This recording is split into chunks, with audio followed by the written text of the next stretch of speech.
Oh, yes. Get in. He's putting you to shame. Oh, no, the thing is... Oh, this is gold. This is absolute gold. It is 8:15 in the morning, and, yes, Phil, for our radio viewers, what would you describe Phil's headgear as, Ellie? He's wearing a turkey upside down on his head. Good grief. Right. Happy Christmas, mate. Happy Christmas. Happy Christmas. OK.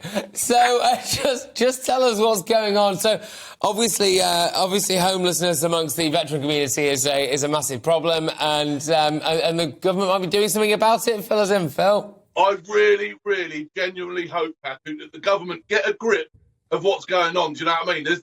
There's a lot of veterans out there suffering. There's a lot of falling through the net. It's about time we gathered them back in, prioritised them, got amongst it, sorted it right out. And, you know, part of the reason I'm wearing this hat is hopefully people will look in at this today. Yes, it's a good laugh, but I want to highlight this issue hugely because it's something that is massively important to me. I see it at the coalface. I've been out, I've visited people who are suffering, and it's about time it ended because nobody who served this country should ever have to suffer afterwards, ever. No, Phil, you're completely right. And I know so many people will be watching and listening at home and thinking this is so, so important. And also so many people will be watching and listening and thinking, why hasn't this been sorted before? I mean, it's a huge issue in this country, isn't it? The homeless veterans, as you say, people who have served this country who now don't have a home of their own. So explain a little bit for us, what is Operation Fortitude and how is it going to work? How is it going to help these veterans? Well, I'm hoping that people are going to seriously get about and amongst the community, identify where the problems are and do something about it. And when I say do something about it, I mean actually prioritise veterans and prioritise not just their housing, but their health, their welfare, their mental health, the whole thing.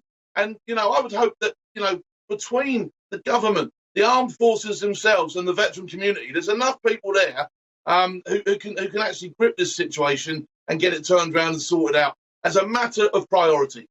Yeah, indeed. And sometimes, Phil, I can't help but feel as though we've got our priorities a bit skew in this country. And, you know, we see people who've served Queen and now King and country, who've maybe lost limbs, who've got, you know, mental health issues potentially as well as the physical issues on top of all of that. And they just don't seem to be treated particularly well, Phil. And I think, you know, veterans are, I think, a forgotten area of our society, aren't they?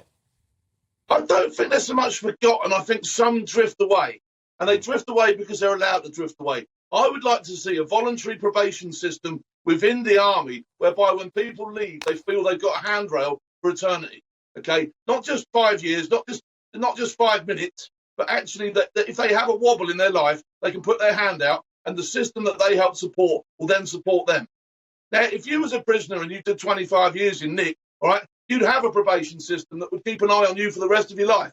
Now, I'm not saying that you'd have to use that if you were a veteran, and so it wasn't something that was forced on you, but it's just something nice. It's a safety net. Now, when you're in, you have a safety net. You have this thing underneath you, the MOD, the government, everybody's behind you. But the day you leave, you've got nothing. There's no safety net. And that's why blokes and women, they sort of like drift away from the scene. And if they don't keep themselves abreast of what's going on, they can very, very easily get lost.